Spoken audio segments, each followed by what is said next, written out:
ఆ వ్యక్తి ఈ ఆశ్రయపురాన్ని చేరుకొని అక్కడ సురక్షితంగా ఉండొచ్చు. ఈ ఆశ్రయపురం అనేది అందుకొరకే నియమింపబడింది. అయితే ఈ ఆశ్రయపురాలన్నీ కూడా లేవీయుల పట్టణాలే. వీటన్నిటిలో కూడా లేవీయులు ఉండి దేవునికి ప్రతినిధులుగా వారిని దేవుని పట్ల, దేవుని వైపు నుండి వారిని సమరక్షించేవారుగా ఉంటారు. అయితే ఆనాడు మన పితరులందరికీ కూడా ఈ ఆశ్రయపురాలు అనేవి నియమింపబడినవి, వారికి అనుగ్రహింపబడినవి. అయితే మన జీవితాల్లో, మన ఆత్మీయ జీవితాలకు వచ్చేసరికి మనందరము కూడా మన పాపాల చేత మనం తరుముబడుతున్న వారము. ఆనాడు మన పితరులు వారు చేసిన తప్పును బట్టి వారు తరుముబడినారు. వారందరికీ ఆశ్రయపురాలు అనేది దేవుడు అనుగ్రహించినాడు. అయితే మనము మన పాపాల చేత తరుముబడుతున్నాం. సంఖ్యాకాండంలో ఉంటుంది కదా, వెళ్ళక్కర్లేదు, ఒకని పాపము వాణ్ణి తరుమును. కనుక మనందరము కూడా, మానవాళంతా కూడా వారి యొక్క పాపాల చేత తరుముబడుతున్నారు. అయితే ఇలాంటి పరిస్థితుల్లో ఉంటున్నప్పుడు మానవుడికి ఆనాడు దేవుని యొక్క ప్రజలైన వారికి, ఇశ్రాయేలీలకి ఆశ్రయపురాలు ఉన్నట్టు మానవునికి ఆశ్రయపురాలు లేవు. అనగా అన్యజనులైన మనకు ఆశ్రయపురాలు అనేవి లేవు. మరి ఇప్పుడు మనకి ఆశ్రయం ఎవరు? అనగా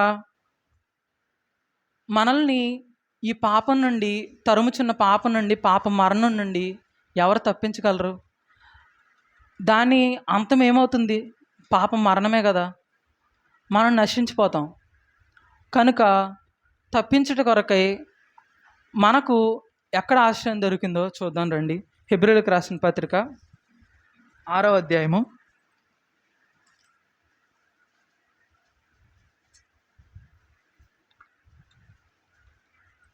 17-18 వచనాలు.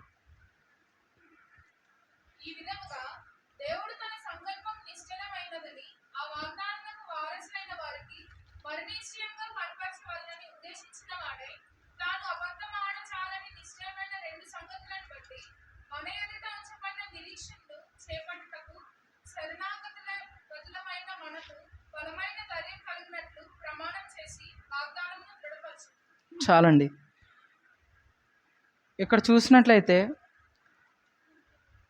ఎవరి దగ్గర ఆనాడు ఇశ్రాయేలీలకు ఆశ్రయపురాలు పెట్టబడినాయి.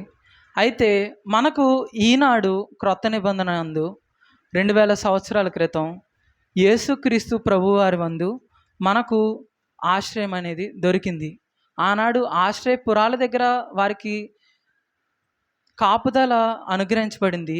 అయితే ఈనాడు మానవాళంతటికీ కూడా, మనందరికీ కూడా యేసుక్రీస్తునందు ఆశ్రయం అనేది అనుగ్రహించబడింది. చూసినట్లయితే 18వ వచనంలో, తాను మధ్యలో నుంచి తాను అబద్ధమాడజాలని నిశ్చలమైన 2 సంగతులను బట్టి మన ఎదుట ఉంచబడిన నిరీక్షణను చేపట్టుటకు శరణాగతులమైన మనకు. శరణాగతులు అంటే ఎవరు? ఆశ్రయం లేని వారి శరణాగతులు అంటారు. కనుక శరణాగతులమైన మనకు బలమైన ధైర్యం కలిగినట్లు, అనగా ఆశ్రయము కలిగినట్లు. ఇంగ్లీష్లో రెఫ్యూజ్ అని ఉంటుంది, అనగా అక్కడ డైరెక్ట్గా ఆశ్రయం అని ఉంటుంది. ఇక్కడ ఆశ్రయం అనేది రాయబడలేదు, శరణాగతులని రాయబడింది. కనుక ఆశ్రయం లేని మనకు దేవుడు యేసుక్రీస్తు ప్రభువునందు మనకు ఆశ్రయమైనారు. కనుక ఇప్పుడు ఆశ్రయమైన ప్రభువు ఏ రీతిగా తరుముబడుచున్న మనలను, పాపం తరుముతుంది కదా, తరుముబడుచున్న మనలను ఎలాగున మనల్ని కాపాడినారు? ఎలాగన కాపాడినారంటే, ఆ ప్రభువు ఆయన తరుముబడుచున్న మనకు ఆయన ఆశ్రయమై, ఆయన మనందరి పాపాలని సాధారణంగా ఎవరి పాపాలకి వారు వెల చెల్లించాలి. అనగా ఆనాడు పితరులు కూడా వారు వెల చెల్లించడానికి వారికి బదులుగా పశువుల్ని బలిచ్చేవారు. అలాగనే ప్రతి మనిషి కూడా తను చేసిన పాపానికి వెల చెల్లించాలి. అయితే ఆ వెల ఎలాగున లెక్కింపబడుతుందని సాధారణంగా మనం చూసినట్లయితే, సాధారణంగా మనం వస్తువులు ఎన్నుకుంటే దాన్ని బట్టి వెల చెల్లిస్తాం. అలాగనే మనము ప్రతి ఒక్క మనిషి జీవితంలో ఆలోచిస్తే ఎన్ని పాపాలు ఒక మనిషి చేశాడని మనం లెక్కించగలమా? ప్రతి ఒక్క పాపానికి వెలకడితే ఒక మనిషికి ఎంత వెల అవుతుంది? అలాగున మానవాళంతటికి ఎంత వెల అవుతుంది? ఆ వెల మానవుడు చెల్లించలేనిది. ఈ వెలంతటినీ కూడా ప్రభు చెల్లించడానికి ఇష్టపడినాడు. ఎవరైతే శరణాగతులుగా ఉండి ప్రభు వైపు చూస్తారో వారందరికీ కూడా ప్రభు ఆ వెల చెల్లించడానికి ఇష్టపడినాడు. ఎలాగున ప్రభువు 2000 సంవత్సరాల క్రితం మనందరి కొరకు ఈ లోకానికి సశరీరుగా వచ్చి ఆ భూమిని ఆ పరమును అంతటిని వీడి ఈ లోకానికి సశరీరుగా వచ్చి సిలువనెక్కినాడు. సిలువనెక్కిన ప్రభువు మనందరి కొరకు మౌనం వహించి గొర్రెపిల్లలాగా ప్రతి ఒక్కరి దూషణ మాటలకు, ప్రతి ఒక్కరి హేళన మాటలను భరించినాడు. ఎవరైనా ఆకాశాలు మహాకాశాలు పట్టజాలని దేవుడైనా ఆయన ఆజ్ఞాపిస్తే 12 వ్యూహసేనల కంటే ఎక్కువైన దూతలు వచ్చి అందరినీ సంహరిస్తాయి. అలాంటి దేవుడు ఆయన. అయినప్పటికీ ఆయన గొర్రెపిల్ల వలె వదకు తేబడిన గొర్రెపిల్ల వలె మౌనం వహించి మనందరి నిమిత్తము ఆ శిలువపై తను తాను అప్పగించుకున్నాడు. తను తాను అప్పగించుకున్న దేవుడు తన శరీరాన్ని నలగొట్టు వారికి అప్పగించాడు, పొడిచి వారికి అప్పగించాడు. అలాగున తన రక్తాన్ని అంతటిని ఆ శిలువపై దారులుగా కాచిన దేవుడు ఆ రీతిగా తన ప్రాణాన్ని అంతటిని అర్పించి మనందరి వెలను, మనందరం చేసిన పాపాలకు తగిన వెలను ఆ శిలువపై పెట్టి మనందరినీ కూడా కొనుక్కొని మనందరినీ కూడా కాపాడినారు. ఆయన ఆ రీతిగా ఆశ్రయమై మనందరికీ కూడా రక్షణ అనేది కల్పించినారు. కనుక ఆనాడు మన పితరులకి ఆశ్రయపురాలు అనేవి అనుగ్రహింపబడినవి, కానీ ఈనాడు యేసుక్రీస్తు ప్రభువారి యందు మనకు ఆశ్రయం అనేది కల్పించబడింది. కనుక ఇటు గొప్ప ఆశ్రయమును దేవుడు మనకు యేసుక్రీస్తు ప్రభువారి యందు మనకు అనుగ్రహించినందులకే దేవుణ్ణి మనం ఎంతైనా ఆరాధించబద్దులమైనాం. ఇది ఆశ్రయమైన దేవుడని మనము ఈ పాయింట్కి పేరు పెట్టుకుందాం. ఇది మొదటిది. అనగా ఇది ఉపోద్ఘాతం ఇంట్రడక్షన్. చూసినట్లయితే ఇప్పుడు యెహోషువ గ్రంథము 20వ అధ్యాయము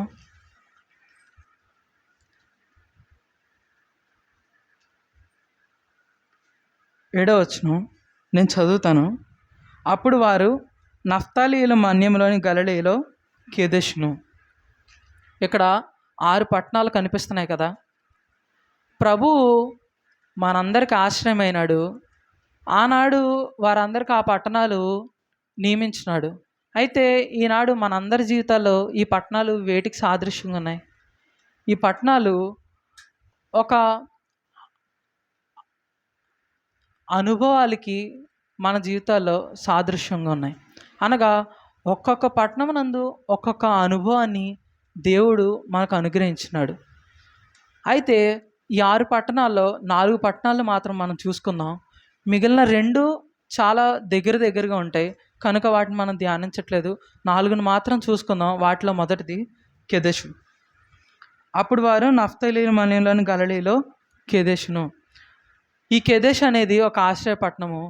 కెదెష్ అనగా పండితులు కెదెష్ను ఏమని చెప్తారంటే, కెదెషు దేనికి సాదృశ్యంగా ఉందంటే పరిశుద్ధతకు సాదృశ్యంగా ఉంది. పరిశుద్ధత అంటే అర్థం ఏంటి? పరిశుద్ధత అన్న అనుభవాన్ని దేవుడు మనకు అనుగ్రహించినాడు. పరిశుద్ధత అంటే ఏ తప్పు లేని స్థితిని, అనగా ఏ కలంకము లేని స్థితిని పరిశుద్ధతగా మనం పరిగణిస్తాము. కనుక ఎవరు పరిశుద్ధులు? హెబ్రీయులకు రాసిన పత్రిక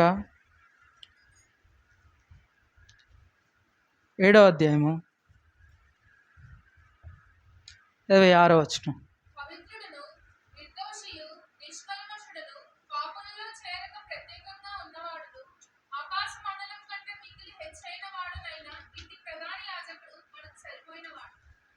చాలండి. చూసినట్లయితే ఎవరు పరిశుద్ధుడు? దేవుడు ఒక్కడే పరిశుద్ధుడు. మనందరం కూడా పాపులం. అయితే సాధారణంగా పరిశుద్ధత కొరకు, పవిత్రత కొరకు అనేకమైన చోట్లు మనం తిరిగి ఉండవచ్చు. అనేకమైన ప్రాంతాలను మనం సందర్శించి ఉండొచ్చు. ఎన్ని చేసినా, ఏం చేసినా మానవుడు మాత్రం పరిశుద్ధుడు కాలేడు. అయితే దేవుడు ఒక్కడే పరిశుద్ధుడు. ఆ పరిశుద్ధుడైన దేవుని వద్దకు మనందరం ఈ దినాన్ని వచ్చాము. ఒకానొక దినాన్ని వచ్చాము. మనందరం కూడా దేవుని ఆశ్రయించి మనందరం కూడా గొప్ప రక్షణను పొందుకున్నాము. అయితే ఇప్పుడు గొప్ప రక్షణ పొందుకున్న మనము ఎలాగన కనిపిస్తున్నాము ఆయన కళ్ళకు? ఆలోచిస్తే చిన్న కుమారుడు తన తండ్రి వద్దకు వచ్చినప్పుడు ఎలాగనున్నాడు? మురికి గుడ్డలతో ఎంతో మురికితో తన తండ్రికి కనిపించాడు. ఎవరైనా తల్లిదండ్రులు తన బిడ్డలు తన కళ్ళ ముందు మురికిగా అసహ్యంగా కనిపించినప్పుడు ఏం చేస్తారు? ఎంత బాధపడి ఇలాగున్నాడేంటని తీసుకువెళ్ళి కడిగి స్నానం చేపిస్తారు. అలాగనే మన ప్రభువు మనం చూసినప్పుడు మనందరం కూడా ఎలాంటి స్థితిలో ఉన్నామంటే అరికాల నుండి నడినెత్తి వరకు పుండ్లతో, ఎంతో దుర్నీతితో కూడిన దెబ్బలతో మనం ప్రభువుకి కనిపించాం. ఈ పరిస్థితిని చూసిన దేవుడు మనందరి పట్ల ఎలాగైతే ఆ తండ్రి తన కుమారుడి పట్ల, చిన్న కుమారుడి పట్ల జాలిపడినాడో మనందరి పట్ల కూడా జాలిపడిన దేవుడే అండి మనందరినీ కూడా కడిగి పవిత్రులుగా చేసినాడు. యోహాను రాసిన మొదటి పత్రిక 1వ అధ్యాయము 9వ వచనం.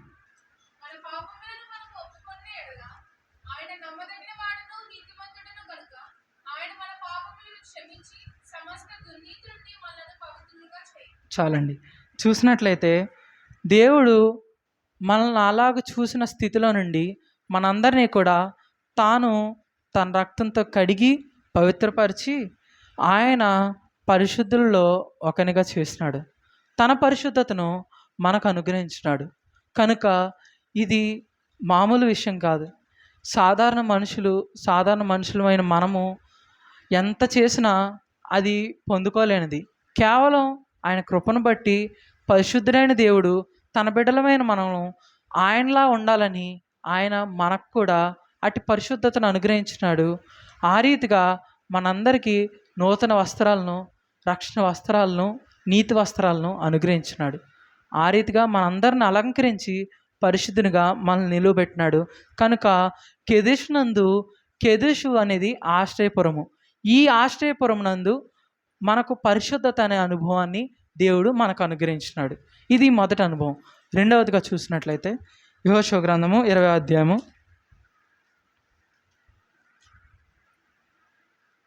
7వ వచనంలో 2వ భాగము. ఎఫ్రాయిమీల మన్యమందలి షెకెమును.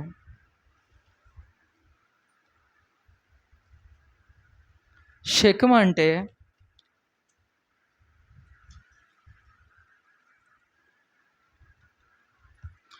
షెకెము ఏ అనుభవానికి సాదృశ్యంగా ఉందంటే ఆయన భుజాల మీద మోయివాడని అర్థం. షెకెము అంటే భుజం అని అర్థం. అనగా ఆయన భుజాల మీద మనలను మోయివాడు. సాధారణంగా తల్లిదండ్రుల దగ్గర 2 విషయాలు మనం చూడవచ్చు. తల్లి దగ్గర ఒక విషయాన్ని, తండ్రి దగ్గర ఒక విషయాన్ని మనం చూడవచ్చు. తల్లి దగ్గర ఎప్పుడైనా పిల్లలు ఏమైనా తప్పు చేసినప్పుడు కానీ, ఎవరినైనా చూసి భయపడినప్పుడు కానీ ఎక్కడికి వెళ్తారు? ఎవరి చెంతకు వెళ్తారు? తల్లి చెంతకు వెళ్ళి తల్లి వెనకాల దాక్కుంటారు. తల్లి కౌగిట్లోకి వెళ్తారు. తల్లి అలాగున తన బిడ్డల్ని చేర్చుకొని వారిని ప్రతి సమయంలో కూడా కాపాడుతుంది. అలాగున బిడ్డల్ని తండ్రి విషయానికి వచ్చేపాటికి బిడ్డల్ని తండ్రి ఎవరైనా, ఏ తండ్రి అయినా తన భుజాల మీద ఎత్తుకొని పెంచుతాడు.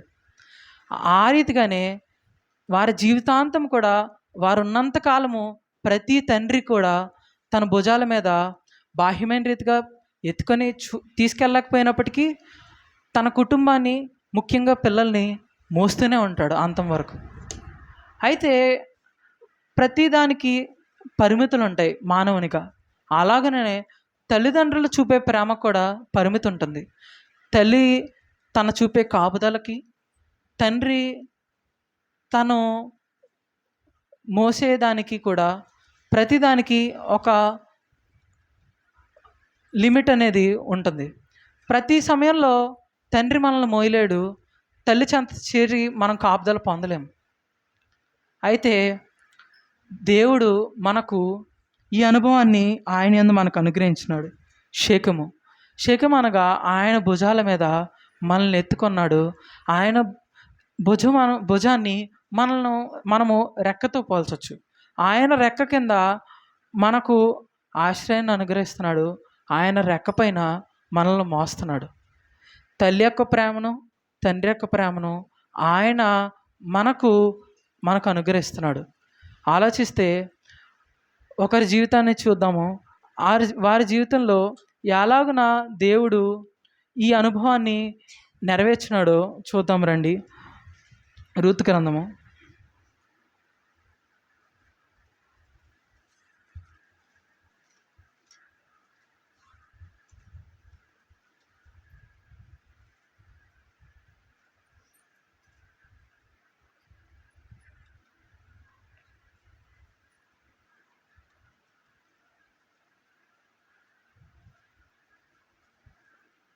2వ అధ్యాయము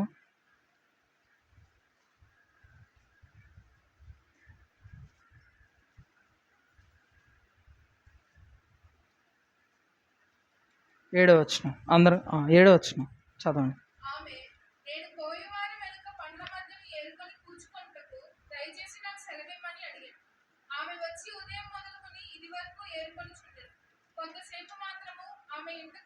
క్షమించండి, 9వ వచనం చదవండి.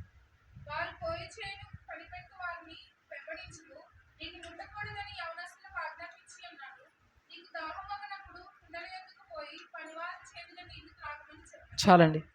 ఆలోచిస్తే ఇక్కడ మనకు రూతు కనిపిస్తుంది. రూతు ఎవరు? రూతు ఎవరని మనం ఆలోచించినట్లయితే రూతు మోయాబీరాలు. తను అన్యురాలు. అయితే తను అత్తగారిని బట్టి దేవుని తెలుసుకుంది. అయితే తన పెనిమిటి చనిపోయినాడు. తన పెనిమిటి చనిపోయిన తదుపరి తన అత్తగారితోనే నిలిచి ఉంది. ఈ విషయం మనందరికీ తెలిసిందే. అయితే ఆలోచిస్తే రూతు ఎక్కడ ఉంది? ఇప్పుడు రూతు ఎక్కడుంది?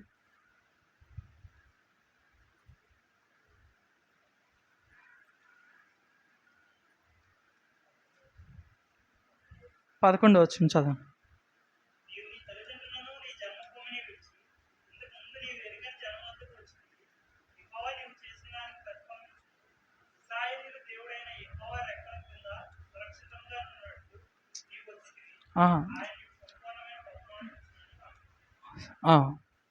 అయితే ఇప్పుడు రూతు ఎవరి దగ్గరికి వస్తుంది?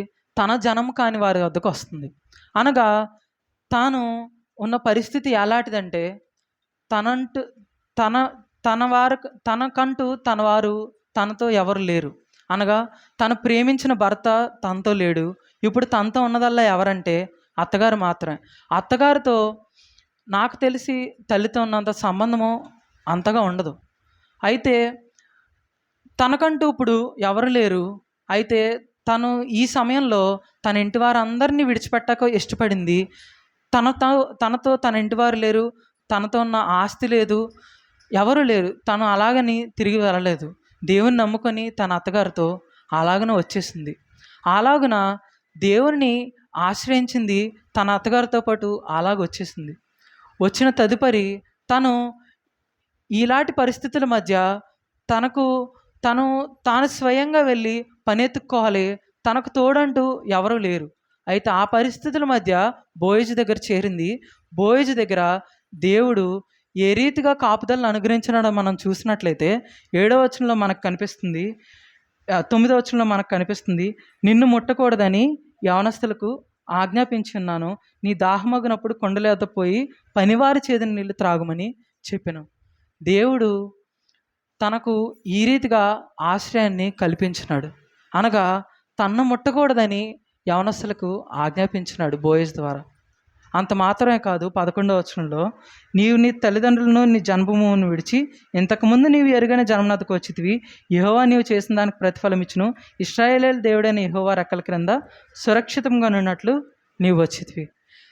తాను ఒకటి భద్రతను మాత్రమే పొందుకోలేదు, రెండవది నడిపింపబడుతుంది దేవుని ద్వారా. దేవుని ద్వారా దేవుని రెక్కలపై తను మోయబడి నడిపింపబడుతుంది. ఆ రీతిగా బోయజును తన భర్తగా దేవుడు తన జీవితానికి అనుగ్రహించినాడు. ఎవరూ లేని రూతుకు, ఎలాంటి పరిస్థితుల్లో ఉన్న రూతుకు దేవుడు ఇవన్నీ కూడా అనుగ్రహించినాడు. దేవుడు ఆశ్రయమై తన రెక్కల చాటున భద్రతను అనుగ్రహించి ఆయన మోసిన వాడుగా ఉన్నాడు. ఆ రీతిగానే మన జీవితాల్లో కూడా ఈ అనుభవాన్ని నెరవేర్చినాడు. కీర్తనలు 91వ అధ్యాయము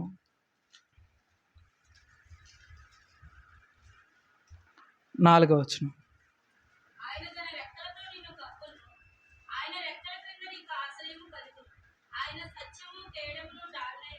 చాలండి. ద్వితీయోపదేశకాండము 32వ అధ్యాయము 11వ వచనం.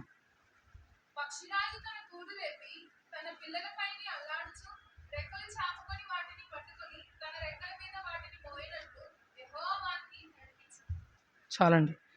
ఎలాగైతే రూతును దేవుడు కాపాడినాడో అలాగనే మనందరినీ కూడా దేవుడు కాపుదల విషయంలో, ఆయన భుజంపై మనల్ని మోసే విషయంలో ఎంతో నమ్మకమైన దేవుడిగా ఇంతవరకు కూడా ఆయన మనలను నడిపించినాడు. 11వ వచనంలో మనం చూసినట్లయితే, పక్షిరాజు తన గూడు రేపి తన పిల్లలపైని అల్లాడచ్చు అంటే తన రెక్కలను ఆడించడం ద్వారా తన బిడ్డల్ని తన రెక్కల కింద దాస్తుంది. అంత మాత్రమే కాదు కానీ దాని కింద రెక్కలు చాపుకొని వాటిని పట్టుకొని తన రెక్కల మీద వాటిని మోయినట్లు. అలాగున దేవుడు మనందరినీ కూడా ఇంతవరకు మనల్ని కాపాడుతూ వచ్చినాడు. ఎవరి నుండి? అపవాది నుండి కాపాడినాడు, శోధల నుండి కాపాడినాడు. మన పరిస్థితులు, ఇహ సంబంధమైన పరిస్థితులు అన్నిటిలో నుండి మనం ఆయన యొద్దకు చేరినప్పుడు, ఆయన వైపు చూచినప్పుడు, రూతు ఎలాగైతే ఆయన చూచిందో మనము కూడా మన పరిస్థితులన్నిటిలో ఆయన వైపు చూసినప్పుడు ఆయన మనల్ని ఎంత మాత్రం ఎడబాసి ఉండలేదు. కానీ ఆయన మనందరినీ కూడా తన రెక్కల కింద చేర్చుకొని మనందరికీ కూడా ఆయన కాపుదలను అనుగ్రహించిన దేవుడిగా, తల్లి వంటి ప్రేమను, తన రెక్కల నీడను ఆయన భుజముల క్రింద మనకు అనుగ్రహించిన దేవుడిగా ఉన్నాడు. రెండవదిగా చూసినట్లయితే భుజముల దగ్గర ఆయన మనందరినీ మోసేవాడుగా, తండ్రి ప్రేమను మనకు చూపిన వాడుగా ఉన్నాడు. ఆయన మన అంతం వరకు కూడా మనతో కూడా ఉండి మనలను నడిపించే దేవుడు. తల్లిదండ్రులైన మనలను ఒకానొక సమయాన్ని వచ్చిన తర్వాత వారు మోయలేరు, వారు మన కాపుదలను అనుగ్రహించలేరు. అయితే ఈ దేవుడు మనతో కూడా నుండి మనల్ని కాపుదలను అనుగ్రహించి మనం ఆయన తండ్రి అని పిలిచిన వెంటనే ఆయన మనకి ఆశ్రయంగా అవుతున్నాడు. ఆయన రెక్కల క్రింద నీడను అనుగ్రహిస్తున్నాడు. అంత మాత్రమే కాదు కానీ ఆయన రెక్కలపై మోస్తూ, ఆయన భుజములపై మనల్ని మోస్తూ మనలను నడిపించేవాడుగా ఉన్నాడు. ఇట్టి అనుభవాన్ని కెదెషు అనే ఆశ్రయపట్నం 20వ అధ్యాయము షెకెము అనే ఆశ్రయపట్నం దగ్గర మనకు అనుగ్రహిస్తున్నాడు. కనుక ఇటు అనుభవాన్ని మనకు అనుగ్రహించిన దేవుణ్ణి మనం ఆరాధింపబద్ధులమైనాం. మూడవదిగా చూసినట్లయితే 20వ అధ్యాయమే చదవండి తర్వాత.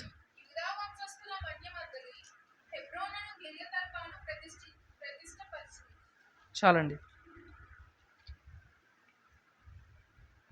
చూసినట్లయితే ఇక్కడ మూడవదిగా యోధా వంశస్థుల మన్యమందలి హెబ్రోను ఆశ్రయపురానికి అర్థము. హెబ్రోను దగ్గర ఏ అనుభవాన్ని దేవుడు మనకి ఇచ్చినాడంటే సహవాసం అనే అనుభవాన్ని హెబ్రోను దగ్గర దేవుడు తన బిడ్డలైన వారికి అనుగ్రహించినాడు. సహవాసం అంటే అర్థం ఏంటి? సహవాసం అంటే ఇద్దరు వ్యక్తుల మధ్య ఆలోచన, నిబద్ధతను కలిసి పంచుకోవడమే సహవాసం. అయితే మన సహవాసము ఎలాంటిది? మన సహవాసము ఎవరితో ఉంది? మన సహవాసము ఈ లోకంతో ఉంది. మన సహవాసము ఇప్పటి వరకు మన ఈ లోకపు ఆశలతో ఉంది. అయితే దేవుని సహవాసానికి మనం పిలువబడినాము. ఏమాత్రము ఆయన సహవాసానికి మనం పిలువబడడానికి అర్హత లేదు. అయితే దేవుని కృపను బట్టి ఆయన సహవాసానికి మనందరము పిలువబడినాము. పిలువబడిన మనము ఎలాగన ఆయన సహవాసంలో చేర్చబడినాము? ఆయన శరీరమందు, ఆయన నలుగొట్టబడిన శరీరమునందు రాతరూపమైన ఆజ్ఞలు కొట్టివేయబడి ద్వారా మన ఉభయులైన మనలను దేవుడు మనల్ని కూడా వారితో ఏకం చేసినాడు. ఎఫెసీయులకు రాసిన పత్రిక 2వ అధ్యాయము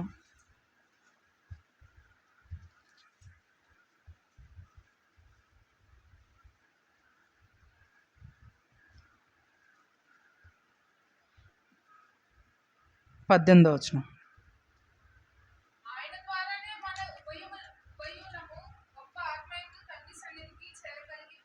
చాలండి.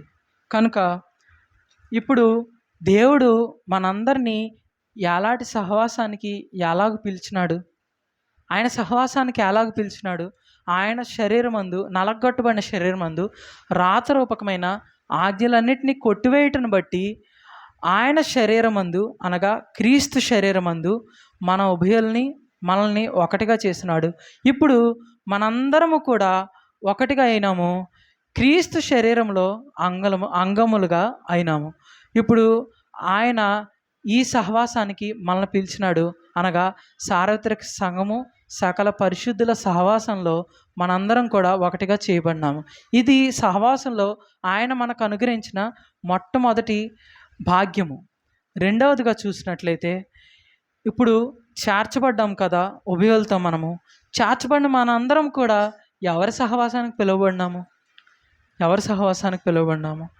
ఆకాశ మహాకాశాలు పట్టజాలని దేవుని సహవాసానికి, నిత్యము పరిశుద్ధుడు పరిశుద్ధుడు అని ఆరాధింపబడు దేవుని సహవాసానికి మనందరము కూడా పిలువబడినాము. పిలువబడిన మనము ఎలాంటి భాగ్యాలను మనం పొందుకుంటున్నామో మనం ఆలోచించినట్లయితే, దేవునితో సహవాసాన్ని పొందుకోవడం అంటే ఆయనతో తండ్రి అని పిలిచి ఆయన పాదాల యొద్దకు వచ్చి ఆయనకు మొరపెట్టుకునే భాగ్యాన్ని పొందుకోవడం. అనగా దేవుడు మనతో మాట్లాడతాడు, మనం ఆయనతో మాట్లాడతాం. ఈ అన్యోన్య సహవాసాన్ని ఆయన సహవాసంలో మనం పొందుకుంటున్నాం. రెండవదిగా చూసినట్లయితే, ఆయన ఈ సహవాసమునందు సరి అయిన మార్గంలో మనలను నడిపించేవాడుగా ఉంటాడు. మనం ఏ రీతిగా నడుచుకోవాలి, ఎలాగ నడుచుకోవాలనేది ఈ సహవాసమునందు మనకు చూపబడుతుంది. మూడవదిగా, పరిశుద్ధులైన వారితో మనము కుటుంబమై ఆయన ఇచ్చు ప్రేమ ఐక్యతలతో కలిసి ఉండే గొప్ప భాగ్యాన్ని ఆయన సహవాసమునందు, ఆయన పిలిచిన సహవాసమునందు మనకు అనుగ్రహింపబడుతుంది. ఈ సహవాసానికి పిలిచిన దేవుణ్ణి మనం ఎంతైనా ఆరాధించబద్దులమైనామో కనుక ఇటు గొప్ప సహవాసము హెబ్రోన్ అను ఆశ్రయపురమునందు దేవుడు మనకు అనుగ్రహించినాడు. ఇది 3వ అనుభవం. 4వ అనుభవం చూసినట్లయితే,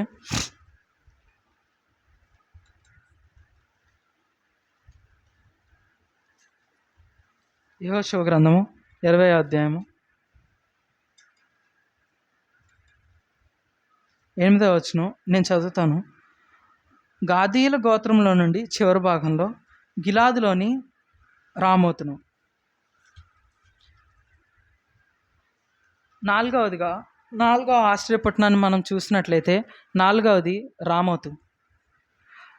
రామోతు దేనికి సాదృశ్యంగా ఉందంటే, దేన్ని సూచిస్తుందంటే, ఉన్నతమైన స్థలానికి లేదా హెచ్చింపబడిన అనుభవానికి సాదృశ్యంగా ఉంది. అయితే ఉన్నతమైన అనుభవాన్ని, ఏ రీతిగా ఉన్నతమైన హెచ్చింపబడిన స్థలాన్ని యేసుక్రీస్తు ప్రభువారు ఎలాగన కలిగి ఉన్నారో మనం చూసినట్లయితే, ఎఫెసీయులకు రాసిన పత్రిక 1వ అధ్యాయము 20వ వచనం.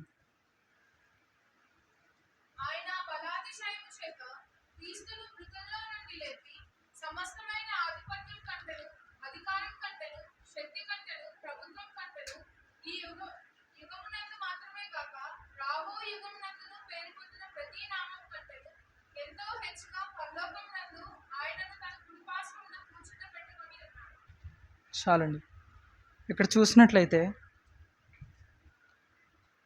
దేవుడు మరణాన్ని జయించిన తదుపరి యేసుక్రీస్తు ప్రభువారిని ఉన్నతమైన ఆ పరమ యెరూషలేము నందు ఆయన సింహాసనం యందు కుడి పార్శ్వమున కూర్చుని పెట్టుకుని ఉన్నారు.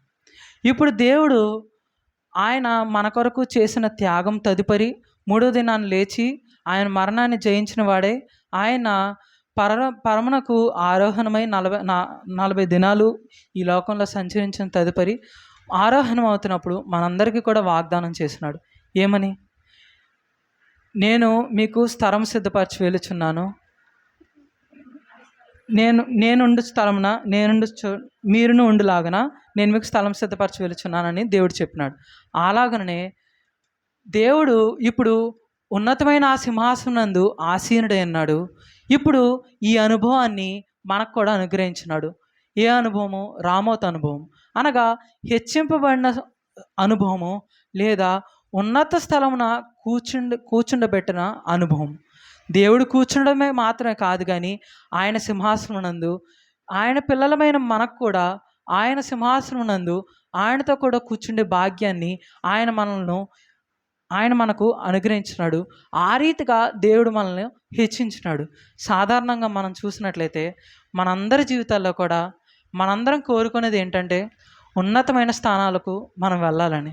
మన పిల్లలు కానీ మనం బాల్యమందు ఉన్నప్పుడు కానీ మనం ఆలోచించేది ఏంటంటే మనం ఉన్నతమైన స్థానాలకు వెళ్ళాలి, మనము మంచిగా ఉండాలి, మనకంటూ మన పరిధుల్లో మనము ఒక స్థానాన్ని అనుకుంటాము. ఈ స్థానానికి మనం వెళ్ళాలి, ఈ ఉద్యోగాన్ని మనం పొందుకోవాలి, అచీవ్ చేయాలి అని ఎంతగానో మనము అనుకుంటాం. అయితే వాటిని మనము ఆశిస్తాం కానీ అవి మనం పొందుకోవచ్చు, పొందుకోలేకపోవచ్చు. సాధారణంగా అనుకుందాం, ఉదాహరణకు ఒక యవనస్తుడు ఐఏఎస్ కావాలనుకున్నాడు. ఐఏఎస్ కావాలనుకొని తను ఐఏఎస్ పర్సూ చేయడానికి ఎంతో కష్టపడినాడు. డిగ్రీ కంప్లీట్ చేసినాడు. ఎంతో కష్టపడి తాను ఐఏఎస్ పర్సూ చేయడానికి చేయాల్సిందంతా చేసినాడు. అయితే చివరికి అటెంప్ట్లు అన్నీ అయిపోయినాయి, ఐఏఎస్ మాత్రం అవ్వలేకపోయినాడు. కొంతమంది ఆ రీతిగా కష్టపడిన వారు ఐఏఎస్ని పొందుకోవచ్చు. కొంతమంది ఐఏఎస్ని పొందుకుంటారు, కొంతమంది పొందుకొని వారు అనేక మంది ఉంటారు. కనుక ఇక్కడ మనకు అంశం ఏంటంటే ప్రతి ఒక్కరి గురి, ఆలోచన ఎక్కడ ఉంటుంది? ఉన్నత స్థలాల మీద, ఉన్నతమైన స్థానాల మీద ఉంటుంది. అయితే అది పొందుకోవచ్చు, పొందుకోలేకపోవచ్చు మానవుడు. కానీ ఆలోచిస్తే ఒకవేళ పొందుకున్నప్పటికీ ఈ ఉన్నత స్థానాలు ఎంతసేపు ఉంటాయి? ఈ లోకం కానీ ఈ లోకంలో ఉన్న స్థానాలు కానీ ఎంతసేపు ఉంటాయి? క్షణం పట్టదు. మనం కానీ అవి చిటికలో మాయమైపోతాయి. ఈ దినాన్న చూడొచ్చు, రేపటి దినాన్న వారు ఉండరు, ఆ స్థానం కూడా ఉండదు, ఈ భూమి ఉండకపోవచ్చు. అయితే నిజముగా శాశ్వతంగా నిలిచి ఉండేది ఏంటంటే ఆయన రాజ్యం. ఆయన రాజ్యం అక్షయమైనది, శాశ్వతమైనది, వాడబారనిది. ఈ రాజ్యానికి ఆయన మనందరినీ హక్కుదారులుగా చేసినాడు. దీనికోసం మనందరం ప్రాకులాడామా? మనందరం కష్టపడ్డామా? మనం ఏమన్నా రక్తం వచ్చామా, చెమట వచ్చామా? కనీసం దానికి కావలసిన కష్టం కూడా మనం పడలేదు. దానికి కావలసిన వెలంతా కూడా ఆయన సిలువపై చెల్లించినారు కదా. అన్నిటికంటే ఉన్నతమైన స్థానాన్ని ఈ భూమి యందు ఆ పరమునందు, ఈ లోకమంతటి అందు, ఈ విశ్వమంతటి అందు ఉన్నతమైన స్థానము ఆయన సింహాసనము. ఆయన సింహాసనం కూర్చోడానికి మనకి ఏ అర్హత ఉంది? దేవదూతలు ఆయన సింహాసనం కూర్చున్నప్పుడు ఆయన్ని ఆరాధిస్తారు. భూమి ఆయన పాదపీఠము. ఆ భూమి యందు ఆయన పాదధూళికి కూడా మనం సరిపోని వారం. ఆ సింహాసనం మీద కూర్చునడానికి దేవుడు మనల్ని ఆయన బిడ్డలుగా చేసుకొని ఆ సింహాసనం నందు కూర్చుండే అంతలా దేవుడు మనల్ని హెచ్చించాడే.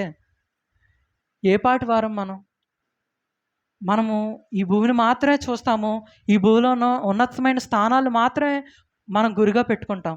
అయితే మనం ఏ పాటు పడకుండా దేవుడు తన రక్తాన్నంతటిని కార్చి వెల చెల్లించి మనందరికీ కూడా ఈ స్థానాన్ని ఆయన కృపను బట్టి మనకు అనుగ్రహించినాడు. అనగా ఆయనతో కూడా కూర్చుండే భాగ్యాన్ని మనకు అనుగ్రహించినాడు. తల్లిదండ్రులు ఇద్దరు పిల్లలుంటే వారిద్దరి పట్ల ఎంతో పక్షపాతం ఉండొచ్చు, ఎంతో కొంత పక్షపాతం ఉంటుంది. ప్రతి తల్లిదండ్రులు ఇద్దరు బిడ్డల్ని సరిసమానంగా ప్రేమించరు. ఎవరొకరి పట్ల కొంత 1% ఎడ్జ్ ఉంటుంది. కానీ ఈ దేవుడు మానవాళంతటినీ మనము మానవుల్ని వేలెత్తి చూపుతాము. వేలెత్తి చూపి వీరి తప్పు వారి తప్పు అంటాం. మనం కొంతమందిని మనం రక్షింపబడ్డామని తక్కువగా చూడొచ్చు. అయితే మనకు మాత్రమే కాదు, వారందరికీ కూడా, అనగా పక్షపాతం లేకుండా దేవుడు ప్రతి ఒక్కరికి కూడా ఈ గొప్ప అనుభవాన్ని, హెచ్చింపబడిన అనుభవాన్ని, ఎంత దీనస్థితిలో ఉన్నప్పటికీ, ఈ భూమి యందు ఏమీ మనము సాధించలేకపోయినప్పటికీ మనకు గొప్ప నిరీక్షణను, గొప్ప వాగ్దానాన్ని, ఎలాంటి వాగ్దానాన్ని, నిత్యము నిలిచి ఉండిపోయే వాగ్దానాన్ని, అది నిత్యము ఉండేది, అక్షయమైనది, వాడబారనిది, అలాంటి రాజ్యమునందు స్థానాన్ని ఇవ్వడం అంటే మాటలు కాదు. ప్రతి ఒక్కరికి కూడా పక్షపాతం లేకుండా దేవుడు క్రీస్తునందు కృపను బట్టి మనకు అనుగ్రహించినాడు, మనకు వాగ్దానాన్ని అనుగ్రహించినాడు. ఈ వాగ్దానమును మనందరం స్వతంత్రించుకునే భాగ్యాన్ని, రామోతునందు హెచ్చింపబడిన స్థానాన్ని మనకు అనుగ్రహించిన దేవుడు. వీటి గొప్ప అనుభవాన్ని ఏ తల్లిదండ్రి మనకు అనుగ్రహించలేరు, కేవలం ఆయన అనుగ్రహించినాడు. ఎంతైనా రుణస్థులము. మన జీవితంలో దేవుడు చేస్తున్న ప్రతి కార్యాన్ని బట్టి ఆయన్ను ఎంతైనా స్తుతించబద్దులము. ఆయన ఇచ్చిన పరిశుద్ధతకు కానీ మొదటిగా, రెండవదిగా ఆయన మనకు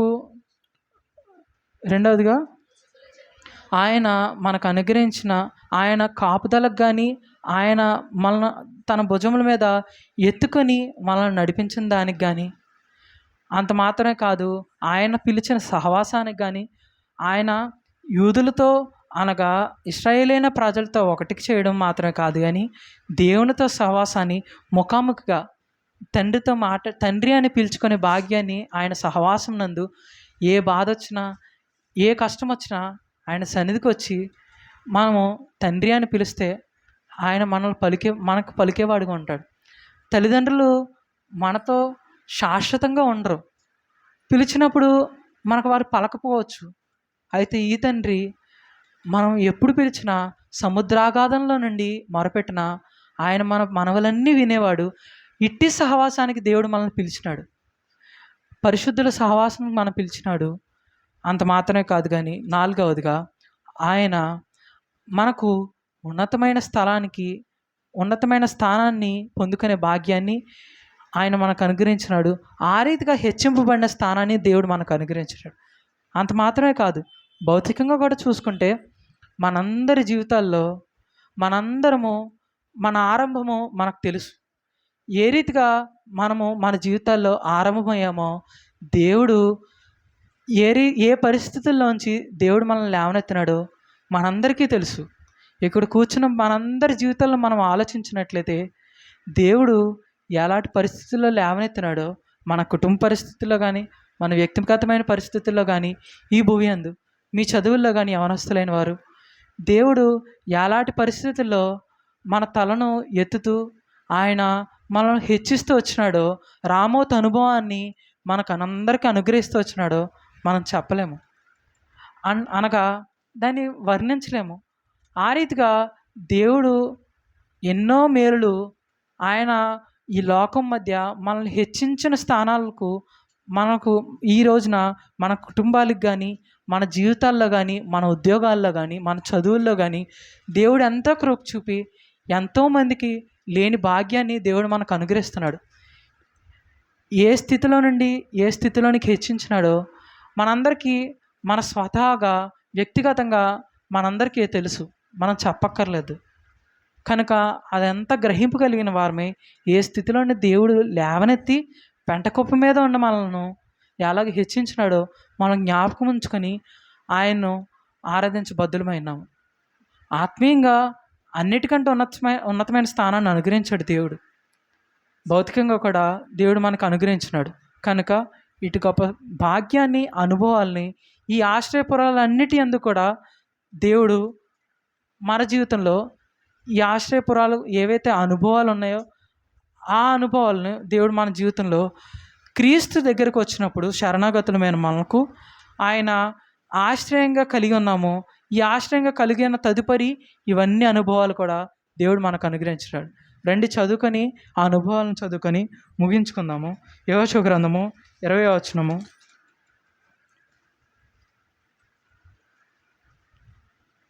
7-8 వచనాలు అందరం కలిసి చదువుకుందాం. అప్పుడు వారు నఫ్తాలీల మన్యంలోని గలిలయలో కెదెషును, ఎఫ్రాయిమీల మన్యమందలి షెకెమును, యోధా వంశస్థుల మన్యమందలి హెబ్రోనును కిర్యతర్బాను ప్రతిష్టపరిచిరి. తూర్పు దిక్కున యార్దాను అవతల యెరికోనొద్ద రూబేనీల గోత్రంలో నుండి మైదానం మీదనున్న అరణ్యంలోని బేసెరును, గాదీయుల గోత్రంలో నుండి గిలాదులోని రామోతును, మనష్షీల గోత్రంలో నుండి బాషానులో నుండి గోలానును నియమించిరి. కనుక 4 అంతుల అనుభవము. మొదటిది కెదెషు, పరిశుద్ధతకు సాదృశ్యంగా ఉంది. రెండవది షెకెము, ఆయన భుజముల మీద మనం మోయివాడు. మూడవదిగా హెబ్రోను అనుభవము, సహవాసము.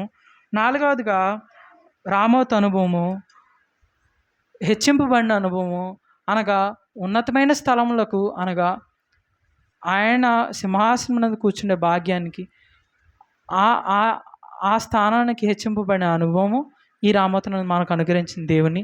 ఈ 4 అంతుల అనుభవాలను బట్టి దేవుణ్ణి మనము ఆరాధించుదాం. ఆరాధనలోనికి వెళ్దాం.